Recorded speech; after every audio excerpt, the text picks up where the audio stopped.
मेरे प्रिय विद्यार्थियों, मैं एसपीसी गवर्नमेंट कॉलेज भीम जिला राजसमंद में आपको पब्लिक एडमिनिस्ट्रेशन पढ़ा रहा हूँ और आज हम पढ़ेंगे फाइनल ईयर थर्ड ईयर का पेपर 2 भारत में स्थानीय प्रशासन। और इसकी अगली कड़ी में जो हम नगरीय संस्थाएं पढ़ रहे थे, शहरी स्थानीय समिति संस्थाएं पढ़ रहे थे, उसमें आज हम लेंगे छावनी मंडल। छावनी मंडल, जैसा कि मैंने पहले बताया, वो एक कैंटोनमेंट एरिया, आर्मी के लिए, फौज के लिए अलग से बनाया गया एरिया है। उस एरिया पर स्वामित्व फौज के लोगों का होता है और सरकार इसलिए बनाती है ताकि जो आयुध और बड़े बड़े टैंक और वो जो तोपखाने वो वहाँ रखे जाएं और वहाँ फौज के हजारों लोग रहते हैं, पूरी फौज वहाँ रहती है। तो जब भी युद्ध की आवश्यकता होती है तो वहाँ से वो फटाफट तैयार होकर निकल जाते हैं। तो ये उसकी ज़रूरत है और उनका प्रशासन इसलिए फौज को देना जरूरी है क्योंकि वो वहाँ लोकल राजनीति नहीं तो आ सकती है, इस कारण उसको अलग से अलग एरिया देना जरूरी है। और भारत में ऐसे 62 यानी कि 62 छावनी बोर्ड हैं जहाँ पर कि इन छावनी बोर्ड वालों का नियंत्रण रहता है और वही अपने हिसाब से इनका कार्य करते हैं। 62 छावनी बोर्ड हैं और छावनी मंडल अधिनियम 1924 के अंतर्गत ही ये बनाए गए हैं और 2006 में वापस से इस कानून का थोड़ा संशोधन करके नया कानून बना दिया। अब सब इस कानून के अंतर्गत ही चलते हैं जो 2006 में बनाया गया। छावनी मंडल की स्थापना उन स्थानों पर की जाती है जहां सेना रहती है, सेना छावनी बना के रहती है। उस स्थान के आसपास बहुत से असैनिक क्षेत्रों का विकास भी हो जाता है। तो सेना की दैनिक आवश्यकताओं की पूर्ति की सुविधा के लिए बाजार बनाया जाता है और सैनिकों की आवश्यकता पूरी की जाती है। छावनी मंडल की आसपास की जनसंख्या के आधार पर छावनी मंडल को 3 भागों में हम डिवाइड कर सकते हैं। जैसे कि छावनी मंडल प्रथम श्रेणी, द्वितीय श्रेणी, तृतीय श्रेणी। प्रथम श्रेणी में उन छावनी मंडलों को सम्मिलित किया जाता है जहां के नागरिकों की संख्या 10,000 से ज्यादा हो और ऐसे देश में 30 छावनी मंडल है। दूसरा है द्वितीय श्रेणी छावनी, जिसमें कि असैनिक जनसंख्या 2,500 से 10,000 के बीच होती है। ऐसे छावनी मंडल 19 हैं। और तृतीय श्रेणी की छावनियों में असैनिक जनसंख्या 2,500 से कम होती है, जो कुल 13 हैं। छावनी बोर्ड में आधे सदस्य सेना के अधिकारी होते हैं और आधे सदस्य असैनिक नागरिकों में से निर्वाचित होते हैं। और छावनी बोर्ड के सदस्यों की संख्या 3 से 15 के मध्य होती है। छावनी बोर्ड का सभापति सैनिक छावनी का सर्वोच्च सैनिक होता है और वो ऑफिसर कमांडिंग स्वयं होता है तथा उपाध्यक्ष असैनिक सदस्यों में से चुना जाता है। इसके प्रशासन में सैनिक शासन की छाप रहती है। छावनी मंडल में चुने हुए सदस्यों का कार्यकाल 3 वर्ष होता है और सैनिक पदाधिकारियों में से लिए हुए सदस्यों का कार्यकाल तब तक जारी रहता है जब तक कि वे अपने पद पर आसीन रहते हैं। ये खास बात इसके अंदर है। और इसी कड़ी में हम देखते हैं कि एक श्री पाटिल समिति बनी थी। ये पाटिल समिति जो है प्रतिवेदन किया था जिस पर संसद ने 1954 पर विचार किया था।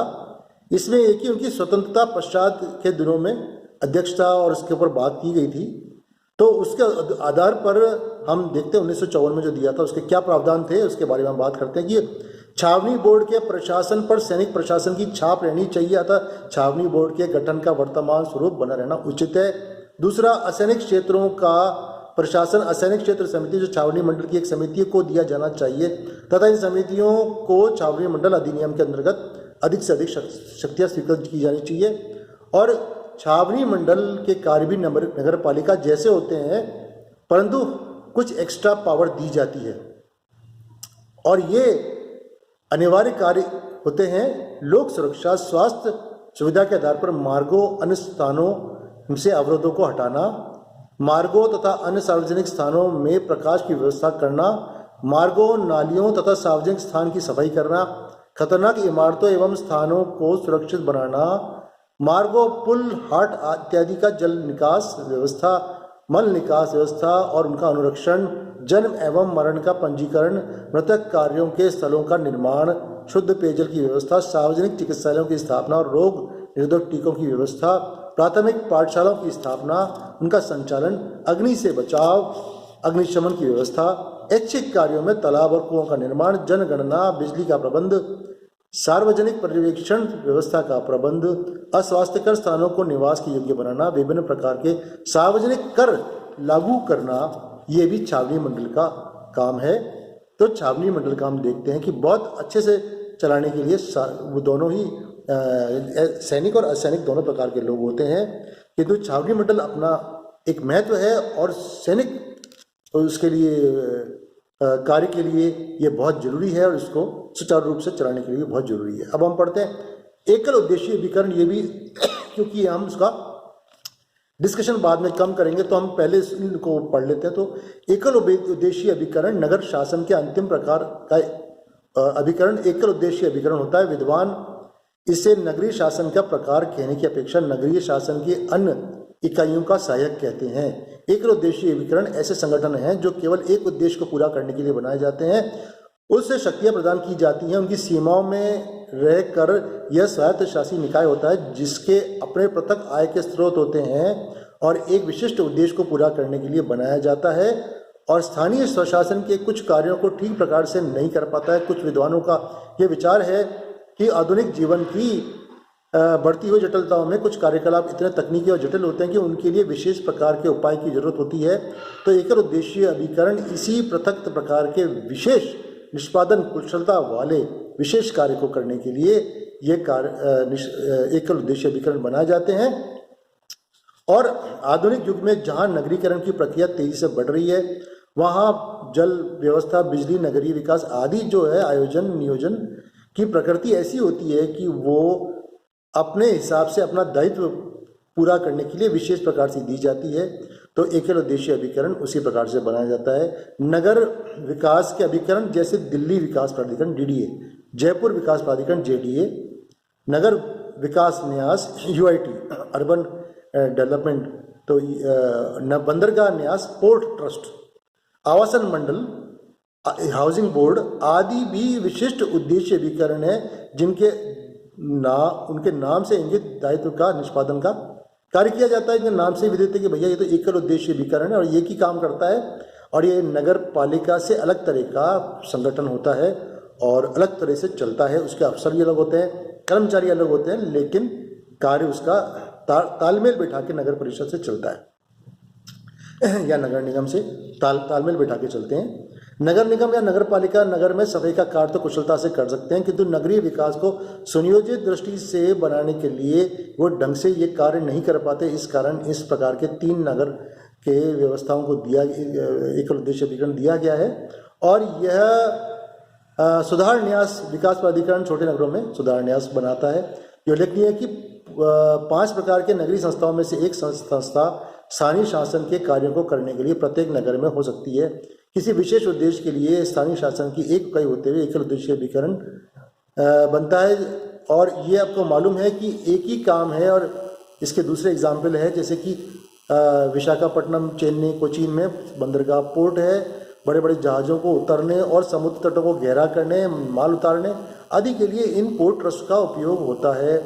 व्यापारी द्वारा चुने गए सदस्य भी होते हैं प्रबंध मंडल में। इस प्रकार आजकल बड़े बड़े नगरों में नगरीकरण के बढ़ते हुए दबाव के कारण आवास की समस्या अत्यंत जटिल हो गई है।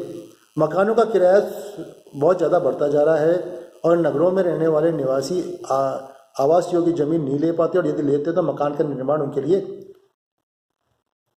अत्यंत जो है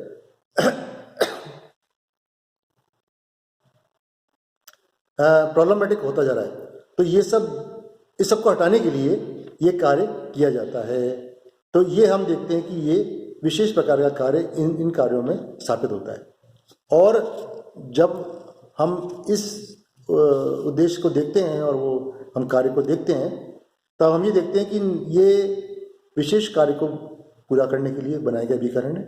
इनका बजट होता है अलग से, गवर्नमेंट इनको बजट देती है और वो ज़मीन जो बेचते हैं और वो ज़मीन गवर्नमेंट इनके नाम करती है, भाई JDA इसको डेवलप करेगा तो उससे आने वाले पैसा टैक्स सब चीज़ें ये वसूल करती है। वहाँ ये सड़कें बनाती है, वहाँ ये पानी गटर की सबकी व्यवस्था करती है। और जैसे कि 90B के हिसाब से रूपांतरण हो जाता है उसका और उसके पट्टे मिलने शुरू हो जाते हैं, तो आपको मालूम होगा सारे शहर में हर जगह पर पट्टे नगर परिषद नगर समिति या नगर